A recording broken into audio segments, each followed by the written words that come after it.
Pero antes de comenzar, un segundito de oración. Padre Celestial, Señor, te doy las gracias por la oportunidad que nos da, Señor, de presentar tu verdad ahora. Señor, te ruego que el corazón de tu pueblo esté anhelante, ansioso y deseoso de conocerte a través, Señor, de lo que estamos viendo en la experiencia de tu amado Hijo y siervo, el apóstol Pedro. Te doy las gracias, Señor, porque por medio de esto aprendemos también que nuestra fe, aunque es débil, Señor, tú la valoras, la aprecias, la amas, Señor, y deseas perfeccionarla. Gracias, Jesús, por estar presente entre nosotros. En el nombre de Jesús pido estas cosas. Amén. Bueno, mis amados hermanos, entonces vamos a Mateo capítulo 14. Me fui para me quedé en Efesios. Recuerden que el texto que estamos estudiando, el evangelio que estamos estudiando es el evangelio de Marcos, ¿cierto? Y quedamos en Marcos 6 porque Marcos 6 nos ha llevado a mirar el discipulado y Marcos 6 nos ha llevado a ver la divinidad y humanidad de Jesús. Y Marcos 6 nos ha llevado ahorita a ver cómo nuestra fe, porque esta experiencia de conocer esta verdad a través de la Escritura comienza desde Marcos capítulo 4, cuando el Señor calma la tempestad, Marcos 4:35. De ahí viene este tema que estamos viendo, cómo nuestra fe vence al temor. No dice que lo quita, va a estar por encima de nuestros temores, porque ya vimos el jueves anterior y lo estamos viendo a través de lo que le sucede a Pedro. Es humano tener miedos y temores, pero estos temores no nos deben, digamos que superar o controlar. Nuestros temores descansan. ¿Qué dice 1 de Pedro? Echando, creo que es 2:22, 1 de Pedro capítulo 5, que es lo que estamos haciendo en el curso de hermenéutica, 5, echando toda vuestra ansiedad sobre Él, porque Él tiene cuidado de vosotros. Hermanos, fíjense el Señor cómo es de bueno. Pero en este momento tuvo la oportunidad de echar su ansiedad. ¿Cuál era la ansiedad de Pedro aquí que estamos viendo en Mateo capítulo 14? ¿Cuál era la ansiedad inmediata de Pedro en este momento?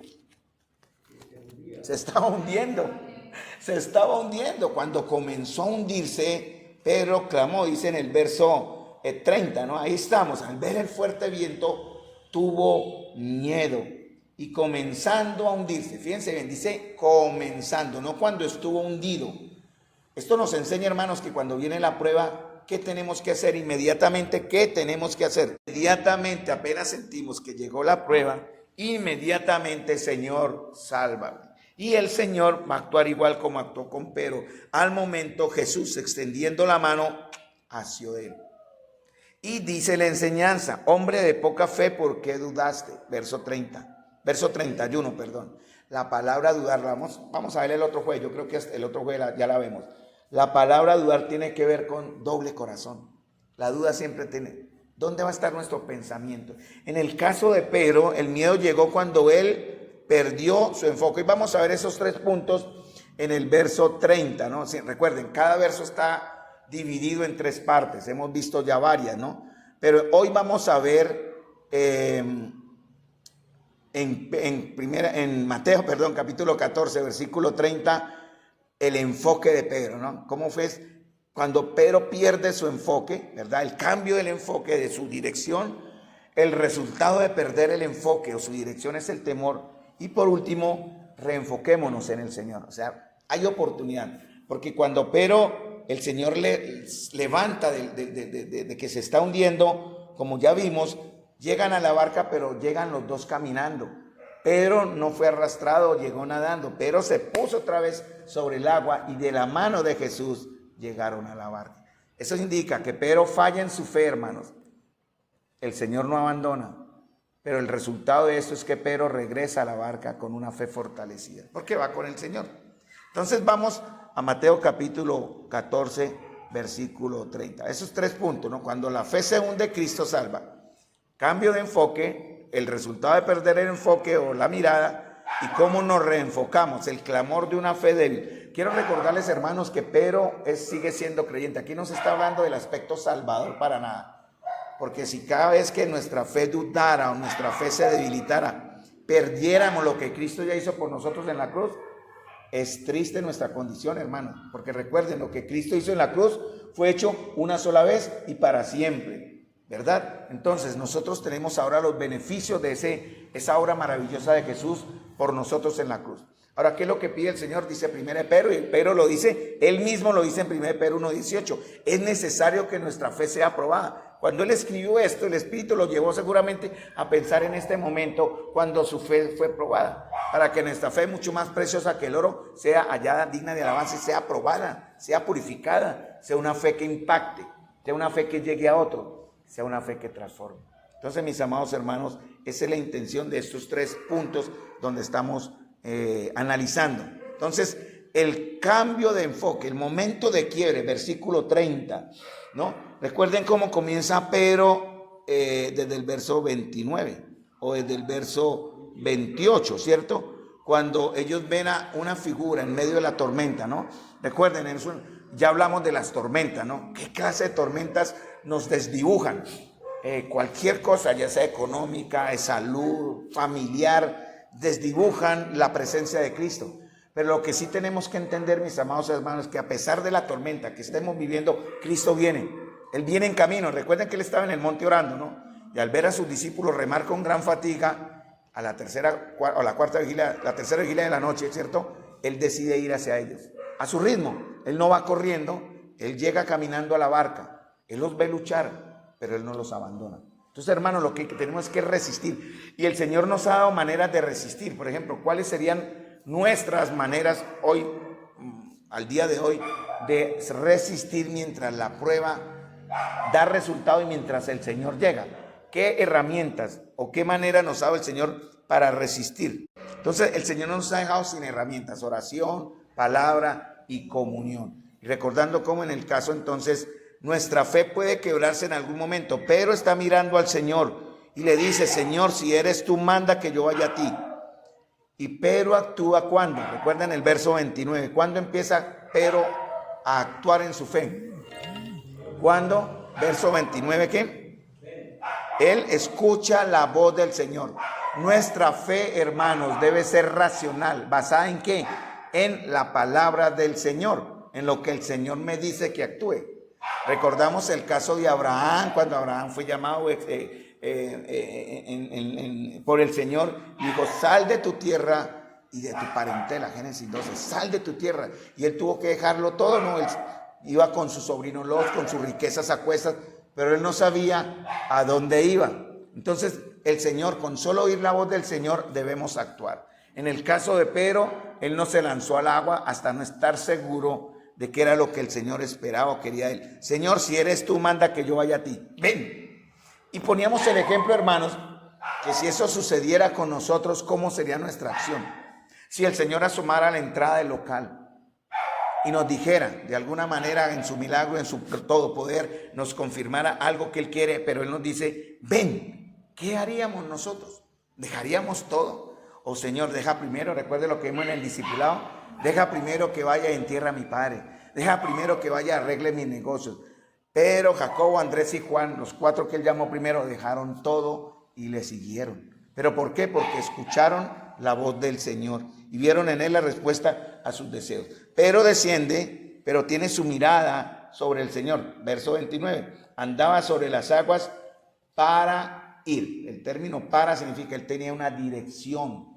Él no adivinaba. Nosotros como iglesia tenemos dirección, tenemos un punto de enfoque como iglesia. Este año, recuerden todo el trabajo que está pendiente para el discipulado, el trabajo que tenemos para el evangelismo, el trabajo que tenemos con las damas están trabajando, el trabajo que tenemos con los caballeros, y así sucesivamente en todas las circunstancias que nos identifican como la iglesia del Señor. También aquí en este local, hermanos, tenemos propósitos, metas, visión y misión, que es lo que el Señor espera, que actuemos basados en lo que Él nos ha dicho que hagamos. Muy bien, sigamos con la escritura. Cambio de enfoque. Entonces, este versículo va a comenzar, este texto comienza, el verso 30, ¿no?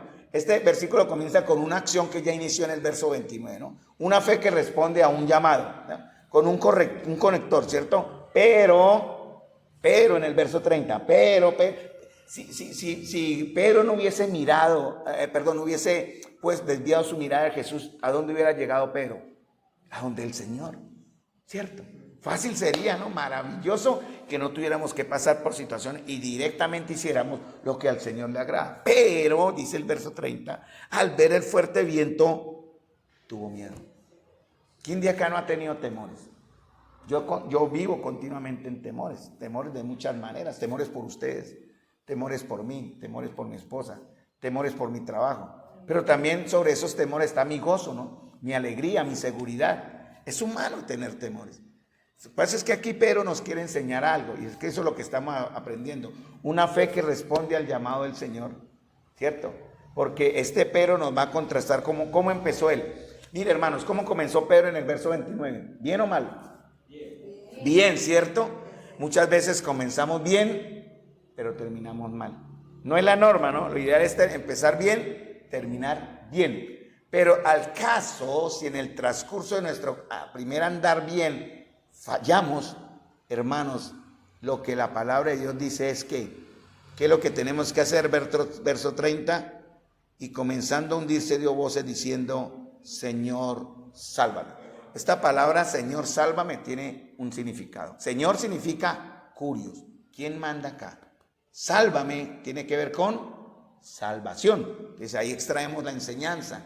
Sí, el Señor no esperó. No, usted me abandonó por 2, 3 años. Yo viví alejado del Evangelio 10 años y el Señor tuvo misericordia de mí.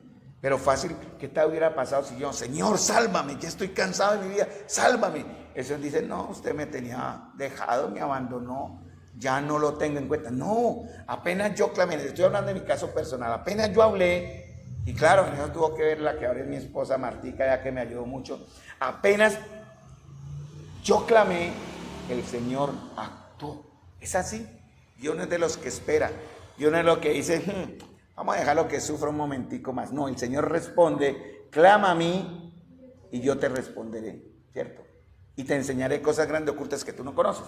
Y a través de estas pruebas el Señor enseña. Y a través de la prueba, pero el Señor enseña. Entonces, al ver el fuerte viento, o sea, una fe que va a ser atacada por las circunstancias.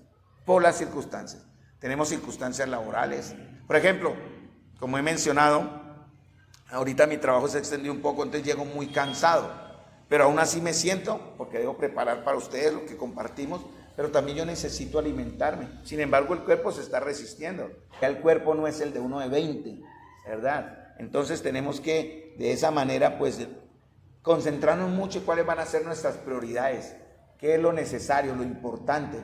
Para mí la palabra de Dios, sin demeritar mi trabajo, obviamente, porque mi fe no puede ser atacada o debilitada por las circunstancias. Entonces, Pedro comienza caminando hacia el Señor, ¿no? En el verso 29 lo vimos, pero ocurre un cambio interno.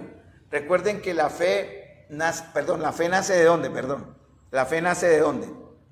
En el caso de Pedro, su fe nació o actuó basado ¿en qué? En algo externo, ¿no? Él oyó la voz de Dios y su fe se activó. Pero cuando desvía su mirada, el problema viene internamente. ¿Qué dice la Escritura en Jeremías, no? A veces olvidamos este texto. Engañoso es el corazón y perverso. Nosotros decimos, está bien, mi corazón está firme, pero mi corazón, si nos lo descuidamos, engaña, trae miedos, temores, incertidumbres, todo lo que puede. Pero como eso es lo que estamos aprendiendo, amados hermanos, vamos a enseñarle también a nuestro corazón, y eso es lo que eso se llama madurez, crecer en Cristo, hermanos.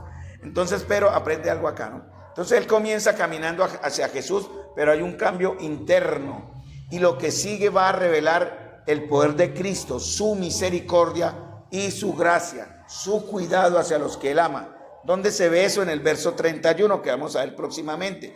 Al momento Jesús extendió la mano. ¿Qué dice ahí en el verso 31? ¿Cuál es el verbo?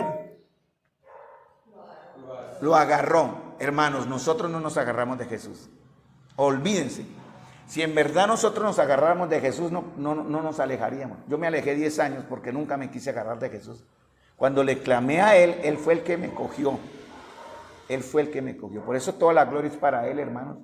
Por mis fuerzas no. Y humanamente, si Cristo no está como nuestro gran fiel y sumo sacerdote, mirando, intercediendo por nosotros, como dice en Hebreos 7:25, viviendo siempre para interceder por ellos, como dice en 1 Juan capítulo 2, versículo 1 y 2, hermanos, nosotros fácilmente nos desviamos, porque nuestro corazón tiene la tendencia a la maldad, al rechazo, a la negación de lo que es de Dios, pero al estar en nuestra relación con Cristo, pegaditos a Él, vamos a de esta manera entender cómo Él sí nos coge, Él es el que nos agarra y no nos deja hundir. Entonces nos va a enseñar la naturaleza de la fe del discípulo, ¿no? Entonces recuerden, percepción. ¿Cuál es la percepción de Pedro?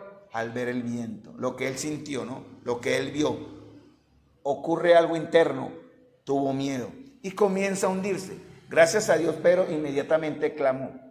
A veces nos lamentamos. Bueno, yo sí me lamento. 10 años de mi vida perdidos. Si yo en el primer año de mi vida de rebeldía hubiese clamado a Dios, ¿Dios me hubiese salvado? Sí. Me salvó a los 10 años, pero no porque Él quisiera que yo hubiese durado 10 años. Fue porque yo quise durar 10 años. Eso es lo que lamento. ¿Sí entienden?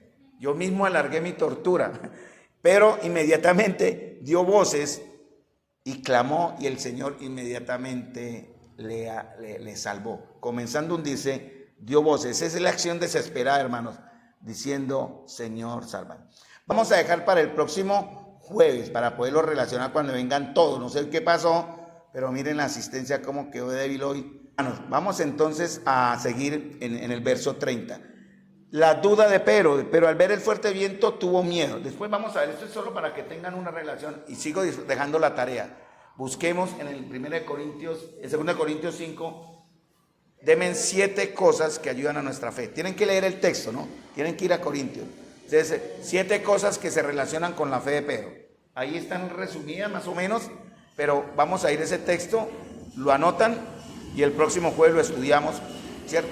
Sí, 5, 6, yo encontré casi 7, pero pueden ser 1, 2, 3, las que quieran. Lo importante es que lean. Haga de cuenta que estamos haciendo una hoja de desarrollo estilo Cristian para entonces entender qué dice 2 Corintios, relacionándolo con Mateo, ¿ok? Porque ese es Mateo, Pablo da la enseñanza doctrinal, pero aquí en Mateo habla de la vivencia que él tuvo, ¿no? ¿Listos? 7 cosas comparándolo con Mateo que tienen que ver con la fe, ¿no? Ahí hay varias, mire, ahí ya Luz Marina tomó la foto y ahí se pueden ayudar, se pueden ayudar. Ahí hay respuesta, ¿no? Mire, tin, ahí hay 1, 2, 3, 4, hay 5, mire, hay 5, ahí les doy la pista. Pero lo importante es que aprendamos, ¿no? 5 que tienen que ver con lo que está en contra ya con Mateo capítulo 14, versículo 30. Muy bien, ¿listos? Ok, entonces, ¿dónde comienza la duda de Pedro? ¿Dónde comenzó la duda de Pedro? Vamos al verso 30. Volvamos al verso 30. ¿Dónde comenzó la duda de Pedro?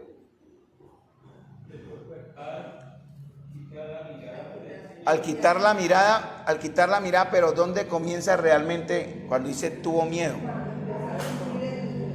Él sintió algo externo, ¿no? ¿Cierto? Él sintió algo, vio fuerte viento. ¿Cómo estaba la tormenta, no? Ya vimos cómo estaban en la primera imagen, semioscuro, tormenta, los discípulos allá asustados, él andando hacia el Señor. Pero el haber quitado su mirada del Señor inicia algo, ¿en dónde? ¿Qué es lo que primero se afecta cuando quitamos nuestra mirada del Señor? ¿Qué es lo que primero se impacta cuando retiramos nuestra mirada del Señor? Y ya lo vimos hace como 3 o 4 jueves. El efecto del temor en el corazón. Fue en su corazón donde comenzó todo. Donde siguió. Claro, él quitó su mirada física, ¿cierto? Pero el efecto se vio en su corazón, porque ¿dónde se ve eso? ¿En qué palabra se ve en el verso 30? Que todo comenzó en su corazón. Y al ver el fuerte viento, ver tiene que ver con nuestros ojos. Al ver el fuerte viento tuvo miedo, hermanos. Eso no fue algo que llegó a pasos, fue inmediatamente. Tuvo miedo, pero ya no mira a Cristo, ahora mira la tormenta y sus efectos, ¿no? El fuerte viento, pero y la vista, al ver el fuerte viento. Entonces, hermano, esto nos enseña algo. Nuestra caída comienza. Vamos a pasarlo al plano espiritual. Aquí estamos viendo una acción en una tormenta, una mirada de un hombre, pero todo comienza, todo va con algo espiritual, ¿no? Todo caída comienza en el área espiritual. Cuando caemos o nos desviamos del Señor es porque hemos descuidado nuestra área espiritual. Esa es la respuesta. Me pasó a mí, yo sé que a algunos de ustedes le puede haber estado pasando, ojalá nunca lo pasen. Y si les está pasando, hermanos, el Señor nos da la esperanza por su gracia, que si clamamos a Él, Él nos sostiene y nos rescata. Porque al dirigir, por eso el texto nos lleva de lo visible a lo invisible, según de Corintios, capítulo 5, 1 al 8, al centrarnos, quiero que me entiendan bien la palabra, en lo visible y dirigir nuestra mirada hacia las circunstancias, el temor nos llega. Porque recuerden, el vacío no existe, hermanos. Si nuestro corazón no está lleno de las cosas de Dios, ¿qué llena nuestro corazón entonces? Si no oramos, ¿qué reemplaza la oración? Si no escudriñamos la Escritura, ¿qué reemplaza esa comunicación con Dios por medio de su palabra? Si no nos congregamos, ¿qué está reemplazando eso? ¿Sí? ¿Entienden los peligros, no? Por eso el Señor nos manda, no dejen de congregarse, como algunos tienen por costumbre. Y eso lo vimos en el estudio que hicimos el sábado de Hebreos capítulo 10, versículo 25 en adelante, ¿no? Entonces, después lo veremos también, ¿no? Esa es una señal de que no estamos andando por fe. Mas viendo, dice en otro texto, dice, viendo o mirando continuamente la fuerza del viento lo lleva al miedo y empieza a hundirse. Esto lo pongo en comillas porque es un comentarista. Viendo, o la palabra ver, quiere decir que miró continuamente. Entonces vamos otra vez al texto. Pero al ver, ¿cómo podríamos personificar o escenificar esta palabra? Pero al ver, les acabo de decir la clave. Pero al ver, ¿qué hizo Pero? Entonces, Pero andando hacia Jesús, ¿cierto? Tiene su mirada en Jesús. Pero hace esto, desvía su mirada. Si él hubiese hecho esto y vuelve a Jesús, ¿se hunde? No se hunde. No se hunde, porque el que da la fuerza es Jesús. Pero el término ver en griego que está acá es que él estaba viendo a Jesús, empezó la tormenta y se quedó ahí. Se quedó ahí. Sí, de que dicen en la versión que su merced tiene, ¿no? ¿Qué dice? Claro, ese es el efecto, aterrorizar o tuvo miedo. Pero él se quedó mirando lo que le causaba el problema. Por eso dice la Escritura, Hebreos capítulo 12, puestos los ojos en Jesús. Puestos expuestos, hermanos. No miremos a Jesús como el Dios bombero que me salvó y después sigo con lo mío. Es mirando continuamente al Señor, hermano, mirando la cruz. Recuerden lo que pasaba cuando dice en Juan capítulo 3, ¿no? Como la serpiente en el desierto fue levantada, ¿sí? Para que todo aquel que la mirara, esa es la enseñanza, viviera. ¿Qué pasaría con el que estaba siendo mordido por la serpiente y miraba la serpiente que habla en Éxodo y la miraba por un momentico y después dice, ya me sané, y si hubiera seguido, ¿qué hubiera pasado con esa persona? Moría. Tenía que mirar hasta que él viera que llegaba la sanidad para su cuerpo por la mordedura de la serpiente. Esa es la enseñanza, hermano. A Jesús tenemos que verlo continuamente, permanentemente, ¿no? No mirando continuamente lo que nos causa el desvío, hermano. Lo que nos va a causar desánimo, lo que nos va a causar temores.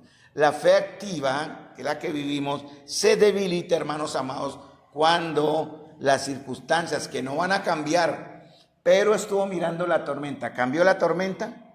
No, antes él comenzó a hundirse. Entonces, hermanos, van a haber circunstancias. Van a haber circunstancias. Por ejemplo, doy ejemplos muy vivenciales que ya conocen. Por ejemplo, hoy hablé con Elizabeth, me llamó, y hablamos de Wilson. Entonces, pero Wilson tiene una situación con su operación.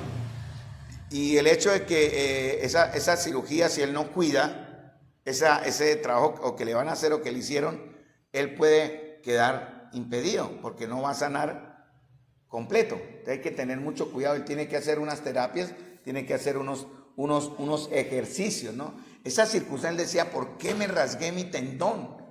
Pero ya de qué sirve en cierta manera dolerse por eso. Ya tiene la situación. Fortalezcase en el Señor, ¿cierto? Y obviamente en lo humano siga las terapias y el cuidado, ¿no? Este domingo vamos a tener un médico con nosotros. Ya también nos va a acompañar el hermano Jorge para la enseñanza. Entonces, hermanos, el médico da la medicina. Uno la toma hasta que el médico diga, pasó el problema, ya está usted sano, deje de tomar. Pero a veces uno queremos que las cosas cambien de una vez. Las circunstancias no van a cambiar, hermanos. Hay cosas de las cuales no tenemos control. El control se lo tenemos que entregar al Señor.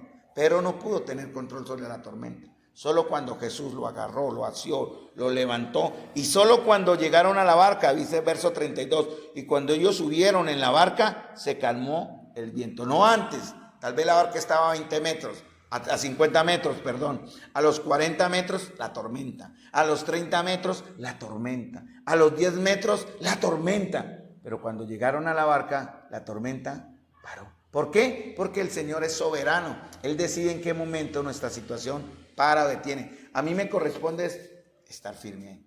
¿Sí me entienden entonces cómo es? Recuerden que nuestra vida, las circunstancias lo que le sucedió a Pedro acá, para que recordar lo que hemos aprendido. Porque Pedro no pierde la salvación. Aquí no está hablando del aspecto salvador. No hay que sacar de contexto eso. Nosotros no perderemos la salvación. ¿Cómo Pedro vamos a tener debilidades en nuestra fe? Conciencia de incapacidad, pero la vamos a solucionar o vamos a tener la respuesta en una dependencia en el Señor, más bien. Entonces, el caso de Pedro acá, ¿fue prueba o fue disciplina? ¿Cuál sería la respuesta? Tenemos que aprender cuando algo nos está sucediendo.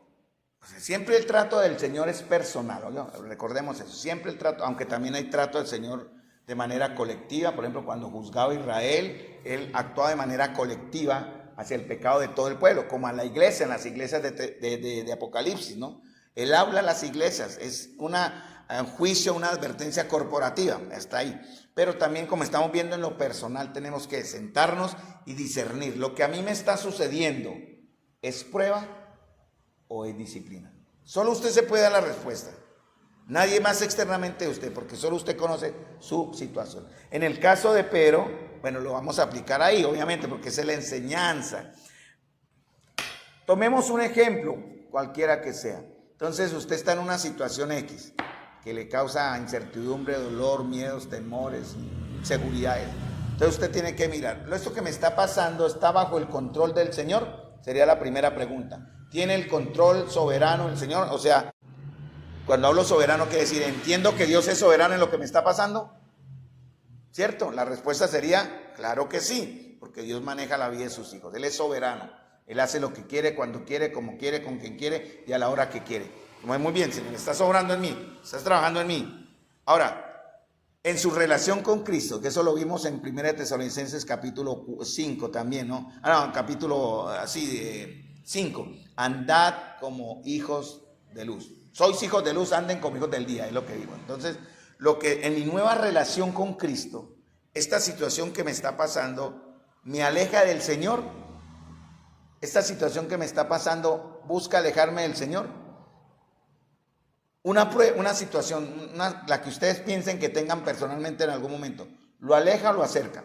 ¿Cuál debe ser la respuesta? Estoy haciendo preguntas para que usted se dé su respuesta. Toda situación donde el Señor está actuando para darnos sanidad o ser respuesta, tiene que acercarnos a Él, ¿cierto? De nada sirve que el Señor le da a usted la respuesta a sus oraciones y usted se vuelve a alejar. Entonces no era real. Entonces todo lo que sucede en nuestra vida es para acercarnos a Él. Todo. Entonces Dios usa la prueba o usa la disciplina, porque somos sus hijos. Yo tengo que entender eso. Entonces, si es una prueba, y lo vimos en Tesalonicenses también, capítulo 5, sed pacientes los unos con los otros. Cuando estoy en una prueba, ¿qué tengo que hacer? ¿Cuál sería mi primera actitud? Que sé que entiendo que es una prueba, es para mi fe. ¿Qué tengo que hacer? ¿Entregarle una prueba a Dios? No puedo entregarle nada a Dios porque esa prueba viene de Dios hacia mí. Aceptarla. Muy bien, debo aceptar la prueba. ¿Por qué? Porque esa prueba debo entender que es para qué. Para mi beneficio. ¿Qué busca ayudar la prueba? La fe, crecimiento, madurez, fortalecernos en Cristo. Recuerden, hermanos, volvemos otra vez porque eso tiene que ver con lo que Pedro nos está enseñando. Posición, condición. ¿Cuál es mi posición ahora en Cristo? ¿Cuál es mi posición? Algo que Dios hizo. Eso es un verbo pasivo. Lo hace el Señor. El Señor lo hace por mí. ¿Qué me hace el Señor por mí? ¿Me ha dado salvación? ¿Qué me ha dado? ¿Qué más me ha dado el Señor? Cosas que me haya dado el Señor en la fe, que solo el Señor da. Salvación, más. Un hogar celestial, muy bien, ¿qué más? Somos parte de la familia de Dios, o sea, somos sus hijos. algo que nos redimió, Él pagó un precio, Él lo hizo, no nosotros, ¿cierto? Entonces entendemos lo que estamos ahora en una nueva relación con Él, es mi posición, eso se llama posicional. Pero mi condición cambia. En el caso de Pedro se fue hasta el fondo prácticamente. En muchos, a nosotros es cambiante nuestra condición. Todas las pruebas. Entonces usted está en una situación, es prueba, ¿ya? ¿La entendió? ¿Qué tiene que hacer? Soporte la prueba. Santiago capítulo 1. Cuando haya resistido la prueba, recibirá la corona de vida. ¿Sí ven? Entonces soporte. ¿Cómo? Por la iglesia. ¿Soporte cómo? Por la palabra. ¿Soporte cómo? Por la oración. Pero soporte. Llegará el momento en que el Señor la quitará, si es su voluntad. Recuerden que Pablo muchas veces le clamó al Señor por una prueba que tenía. Sí, quítame ese aguijón de la carne. Y el Señor le dijo, bástate mi gracia. El mundo enseña que el que es fuerte devora al débil. Dios enseña, el que es débil devora al fuerte. ¿Por qué? Mi poder se perfecciona en la debilidad. Esa es la respuesta. Ahora vamos a la otra contraparte. Usted entiende, porque está en su relación con Él, con el Señor como su hijo, en su nueva posición, aunque su condición esté muy cambiante, usted entiende que lo que le llegó es una disciplina, porque Dios al que ama disciplina y azota a todo aquel que recibe por hijo. ¿Cuál sería su reacción? En la prueba es soporte. En la disciplina, ¿qué es? Usted entiende, lo que me está pasando es disciplina del Señor. En el caso mío, lo que yo pasé por 10 años fue disciplina de Dios. Eso no fue prueba, para nada, fue disciplina de Dios. ¿Cuál es la respuesta cuando usted entiende que lo que tiene es una disciplina que es correctiva, que es para bien suyo? ¿De qué manera? Disciplina, arrepentimiento, hermanos, arrepentimiento. Entonces, miren, usted va en el camino hacia el cielo y viene una prueba. Ahí, mientras usted camina, soporte, aguante, soporte. Gloria al Señor, algún momento eso terminará. Todo es para el Señor. Recuerden, esta vida comparada con la eternidad no es nada, hermanos. Pero en un momento usted se desvió y Dios dice, yo lo amo, pero tengo que disciplinarlo, corregirlo. Entonces usted se arrepiente. ¿Qué más hace? Se arrepiente. Y tiene que volver, porque el arrepentimiento, ¿qué significa? Metanoia, cambio de mente.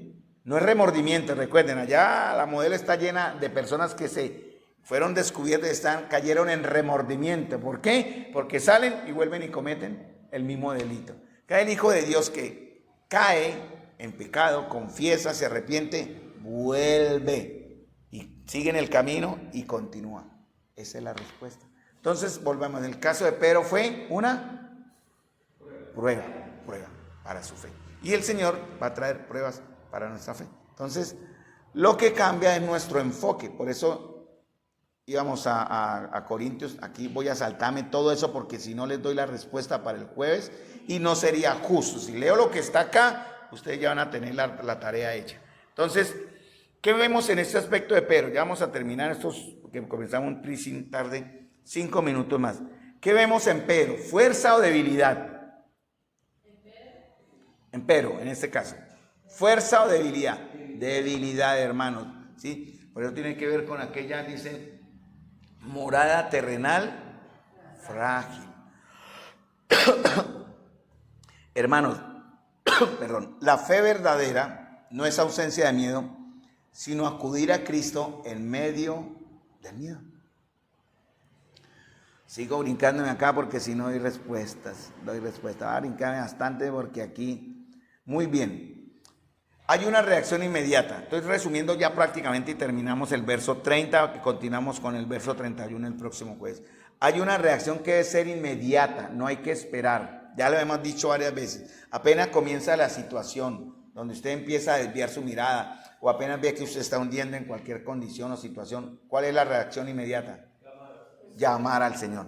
Porque si usted no clama al Señor, esa ausencia de auxilio, de socorro, es llenada por otra cosa, se llena por otra cosa, ¿no? Se llena por el miedo, el temor, la incertidumbre. El problema no fue la tormenta, mis queridos hermanos. Ya estaba allí cuando él salió de la barca.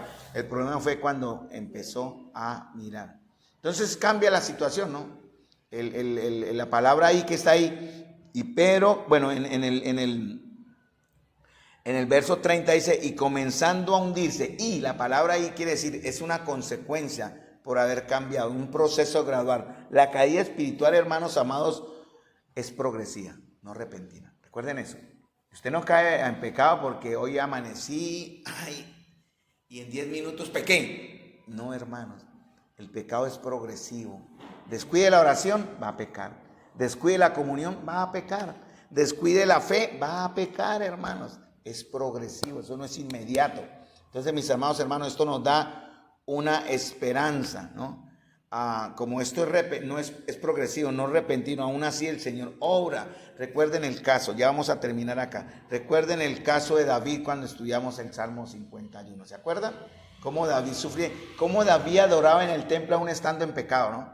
Porque él se arrepintió un año después cuando el hijo de Betsabé iba a nacer. Por eso Natanael le llegó y le dijo, el hijo que nacerá morirá. Y ahí sí él fue y clamó a Dios, ¿se acuerdan? Pero durante todo un año él iba al templo y adoraba. Qué dureza la del corazón de David, ¿cierto? Porque él estaba con su entendimiento entenebrecido y embotado, cegado por su propio pecado. Sin embargo, en el Salmo 32 también lo habla, en el Salmo 51, creo que en el Salmo 34 también lo habla. Él dice cómo él sentía los efectos de su pecado en su cuerpo, se secaron mis huesos, lloraba y aún así no se arrepentía, porque él estaba sintiendo un remordimiento nada más. ¿Cuándo se arrepintió? Cuando Natán fue. ¿Y qué usó Natán? ¿Se acuerdan? Un año después, porque el niño ya había, digo un año después porque fueron 9 meses de embarazo, ¿no? Y el niño tendría mesecitos. Cuando Natán le da la ilustración del hombre, ¿cierto? Que llegó el rico y quitó su ovejita. ¿Cómo va a ser posible? Dijo David, yo haré justicia. Ese hombre eres tú. Y en ese momento David reaccionó. 9 meses, digamos un año para dar un tiempo humano donde él reacciona. ¿Por qué no antes? Hermanos, por eso nuestro corazón debe estar protegido, hermanos amados. Vamos a terminar acá, ¿no?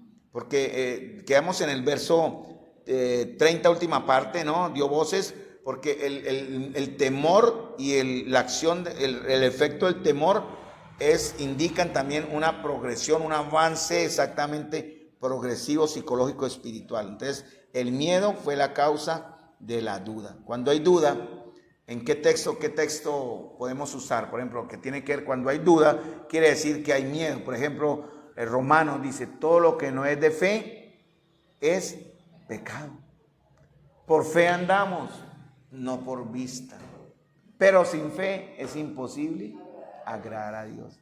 Hermano, nuestra fe es importante. ¿Tenemos fe? Sí. Como hijos de Dios la tenemos. Está de pronto descuidada en algún momento por alguna circunstancia, pero tenemos la fe que Dios nos ha dado, ¿no? Efesios, ¿no?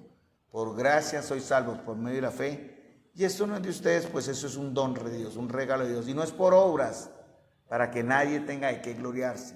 Entonces, hermanos, Dios nos ha dado el amor, Romanos 5:8, la fe, Efesios 2:8, y la esperanza, que Él está ahí. Eso hablábamos con esta parejita el martes. Cuando está en una situación de dolor, no tiene que gritarle a los cielos. Él está ahí, porque somos sus hijos. Hablamos a los hermanos que conocemos de la fe, les hablamos como si fueran hermanos de la fe, ¿cierto? Estemos orando por esa pareja. Bueno, ahorita Silvia se dio cuenta quién era, obviamente, porque Silvia estaba ahí presente. Pero estemos orando por aquellos que necesitan reafirmar su fe. Amén. Entonces vamos a terminar aquí.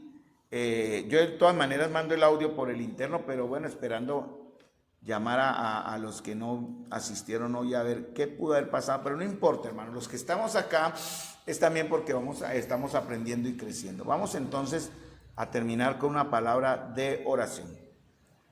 Padre Celestial, Señor, te doy las gracias, Señor, por este momento donde nos has permitido entender mucho mejor, Señor, un poquito más el aspecto de mi fe, el aspecto de mis temores, el aspecto de una prueba, el aspecto de una disciplina, el aspecto de mi mirada y el efecto emocional, espiritual y el resultado, Señor, de desviar mi mirada. Señor, ayúdanos a entender tu misericordia y tu gracia el próximo jueves con el verso 31 de Mateo 14, Señor. Como tu gracia está ahí, Señor, siempre dispuesta, siempre lista para socorrernos en momentos de crisis o de dolor. Te doy las gracias, Jesús, porque el que comenzó en nosotros esta buena obra la perfeccionará hasta el día de Jesucristo. Te doy las gracias, Señor amado, por tu iglesia, Señor. Te ruego bendigas el sábado, la reunión con los caballeros, lo que estamos viendo del análisis de Semana Santa, y a las damas en su reunión. Y Señor, en nuestra reunión de domingo, donde nos vemos todos, Señor, y te damos las gracias, amado Señor, porque podemos disfrutar de una comunión buena y edificante. Bendice a nuestro hermano Jorge, que nos colabora este domingo trayéndonos la palabra del Señor. Y te ruego, Señor, que cuando me corresponda, Señor, el pueblo pueda ser edificado, Señor, porque entiendo más todavía esa relación que debe existir tan cercana entre la palabra, entre el que enseña y entre el que oye. Así que, Señor, te ruego que nuestros hermanos tengan un corazón dispuesto para ir tu verdad y de esta manera crecer en la fe. Te lo pido en el nombre de nuestro Señor Jesús. Amén.